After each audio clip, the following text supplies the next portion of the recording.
नमस्कार दोस्तों, आपका बहुत बहुत स्वागत है हमारे YouTube चैनल एग्जाम दृष्टि पर।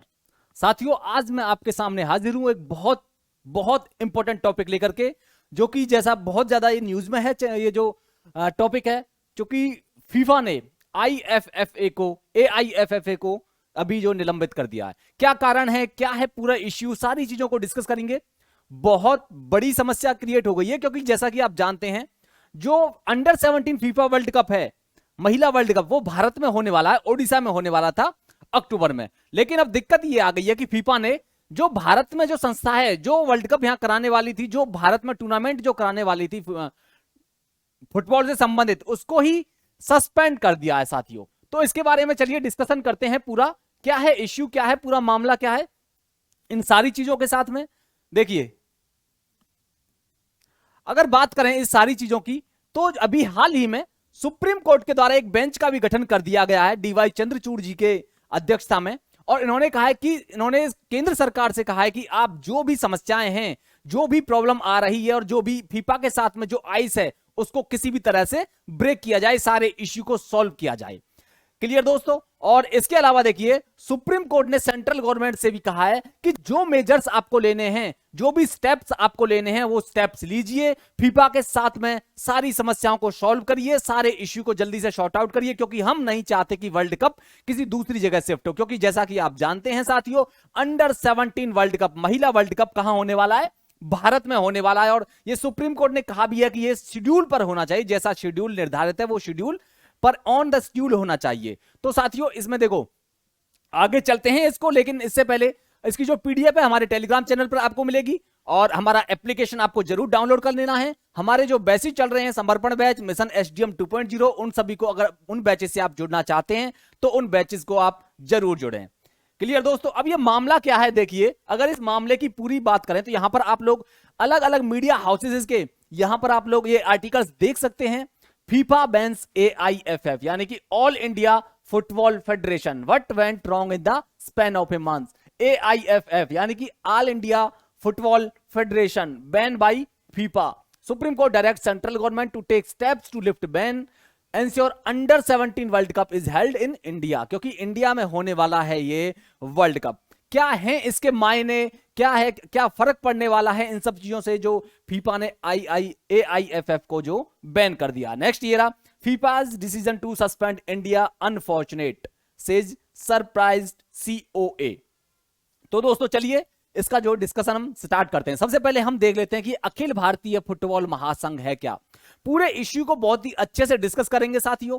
पहले हम इसको देख लेते हैं, ऑल इंडिया फुटबॉल फेडरेशन क्या है ये। देखो, ये फुटबॉल से संबंधित है, और इसकी स्थापना जो होती है 1937 में स्थापना होती है साथियों। उस टाइम दरभंगा में इसकी स्थापना होती है। कहां पर? दरभंगा। और अभी जो इसका हेडक्वार्टर वो है द्वारका। और द्वारका कहां पर है? दिल्ली में जो द्वारका है वहां पर इसका हेडक्वार्टर है। अध्यक्ष फिर ये जो प्रफुल्ल पटेल थे, लेकिन अब इनको जो है हटा दिया गया है। अभी तक ये प्रफुल्ल पटेल इसके अध्यक्ष थे, ध्यान रखना है। और कोच जो है इगोर स्टमक इनके कोच हैं, जो फुटबॉल की टीम है।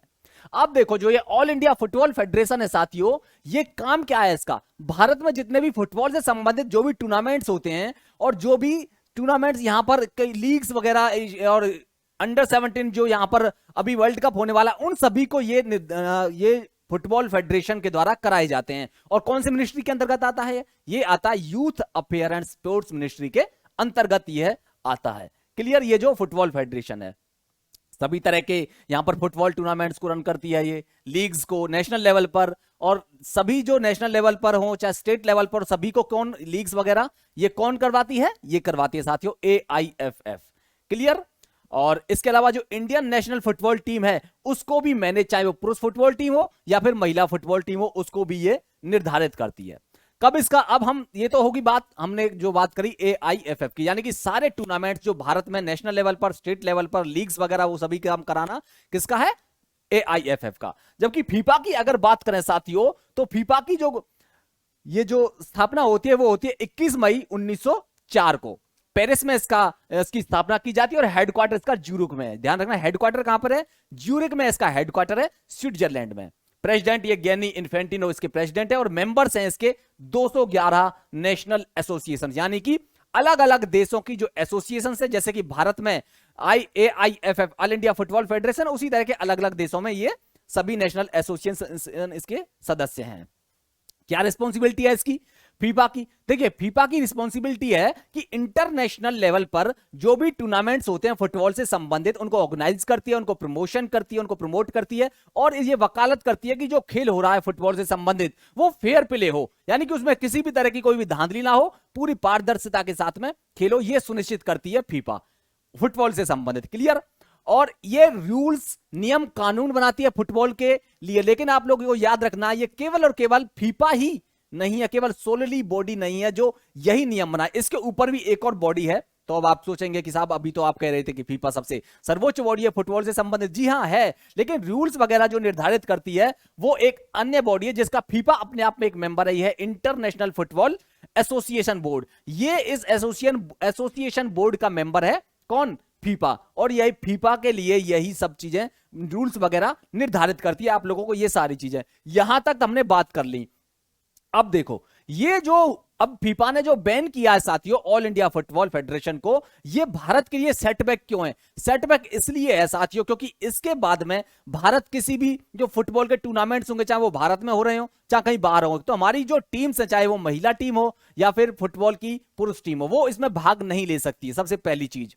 अब यहां पर सबसे बड़ी समस्या यह भी है कि अक्टूबर में अंडर 17 महिला फुटबॉल वर्ल्ड कप होने वाला है, इंडिया में होने वाला है, तो अब भारत में वो भी नहीं खेला जा सकता है ना। तो दिक्कत है, इसलिए ये समस्या है क्योंकि भारत जो ये अंडर 17 जो फुटबॉल फेडरेशन फुटबॉल टूर्नामेंट होने वाला है, जो फेडरेशन करा रही है, वो टूर्नामेंट में भारत भाग नहीं लेगा। ये क्लियर कहा है, किसने? फीफा ने कहा है। अब ये तो सारी चीजें हो गई यहां पर। अब ये जो सस्पेंड किया है AIFF को, ये जो निर्णय है साथियों फीफा ने अचानक से नहीं लिया है, ये एक लंबी प्रक्रिया रही है। और क्या क्या घटनाक्रम रहे हैं इसके, इन सारी चीजों को अगर हम देखें तो देखिए, AIFF है ऑल इंडिया फुटबॉल फेडरेशन, ये भारत में फुटबॉल की सबसे बड़ी संस्था है साथियों, जो कि नेशनल, लोकल और क्लब फुटबॉल मैच समेत अन्य चीजों को मैनेज करती है। क्लियर? पहली चीज आप इसको ऐसे ही समझ सकते हैं जैसे कि क्रिकेट से संबंधित जो भारत में BCCI को जो सारी जो पूरे रूल्स रेगुलेशन निर्धारित करती है, सारे अधिकार जो दिए गए हैं BCCI को, वैसे ही फुटबॉल से संबंधित सभी अधिकार भारत में किसको दिए गए हैं? ये दिए गए AIFF को, यानी कि ऑल इंडिया फुटबॉल फेडरेशन को। अब देखो समस्या कहां क्रिएट होती है? समस्या क्रिएट होती है साथियों, AIFF के जो अध्यक्ष हैं वो है राष्ट्रवादी कांग्रेस पार्टी के नेता और पूर्व केंद्रीय मंत्री थे प्रफुल्ल पटेल। प्रफुल्ल पटेल का इतना दबदबा है इसमें यहां पर, तो ये देखिए 2009 से ही लगातार इसके अध्यक्ष बने हुए हैं। और इसकी सबसे जो रूल्स ये कहता है कि जो ऑल इंडिया फुटबॉल फेडरेशन है, इसका कोई भी व्यक्ति साथियों 3 कार्यकाल से ज्यादा के लिए अध्यक्ष नहीं बना रह सकता, यानी कि प्रेसिडेंट 3 कार्यकाल के लिए बना रह सकता है, उससे आगे के लिए नहीं बना रह सकता। ठीक है? और इसका कार्यकाल कितना होता है? 4 साल का कार्यकाल होता है। तो प्रफुल्ल पटेल ने अपना पूरा कार्यकाल पूरा कर लिया 3 कार्यकाल के लिए, यानी कि 3 टाइम के लिए इनको नियुक्त किया गया था और 3 बार इन्होंने पूरा कर लिया है। और यहीं से ही सारा विवाद शुरू होता है दोस्तों। क्या विवाद शुरू होता है? क्योंकि ये अब इन्होंने अपना कार्यकाल तो पूरा कर लिया, अब फीफा भी चाहता है कि इसमें चुनाव हो और यहां पर जो इसका संविधान के तहत सारी चीजें इसकी निर्धारित हो, आगे बढ़ाया जाए। लेकिन ऐसा नहीं हो पाया था। क्यों नहीं हो पाया था साथियों? इसलिए नहीं हो पाया था क्योंकि एक तरफ तो AIFF पर फीफा की ओर से दबाव था, दूसरी ओर एक दूसरा केस सुप्रीम कोर्ट में चल रहा था इसी से रिलेटेड। तो ये सारी समस्याएं, सुप्रीम कोर्ट का भी दबाव था AIFF पर। जब ये सब चीजें नहीं हो पाई और सुप्रीम कोर्ट ने आदेश दिया AIFF को, ऑल इंडिया फुटबॉल फेडरेशन को, कि आप भैया जल्दी से जल्दी चुनाव कराइए यहां पर, और जो सर्वोच्च अदालत ने कहा था कि यहां पर चुनाव, ये जो फुटबॉल का जो टूर्नामेंट होने वाला, वर्ल्ड कप होने वाला, उससे पहले सारी चीजें क्लियर हो जानी चाहिए। लेकिन ऐसा नहीं हो पाया था। ऐसा इसलिए नहीं हो पाया था क्योंकि इससे संबंधित जो मामला सुप्रीम कोर्ट में पहुंचा था, उससे लंबे समय से उस पर कार्यवाही चल रही थी और इसके लिए इन्होंने एक कमेटी का गठन किया था। क्लियर? ध्यान से सुनिएगा, कमेटी का गठन किया था और कमेटी को कहा गया था कि आप AIFF में चुनाव करवाएं और यहां पर फीफा के द्वारा जो संविधान दिया गया है उस संविधान को आगे बढ़ाया जाए और फुटबॉल वर्ल्ड कप से पहले सभी तैयारी पूरी कर ली जाए। यहां तक तो हमने बात करी। अब चूंकि यहां पर जो प्रफुल्ल पटेल थे वो अपना दबदबा कायम करना चाह रहे थे। अब आप ऐसा लगे, देखिए मैं ये नहीं कह रहा हूं कि प्रफुल्ल पटेल की वजह से हुआ या किसी और की वजह से हुआ, ये तो आप कहेंगे कि ये पहले ही आपने निर्णय सुना दिया, ऐसा नहीं है।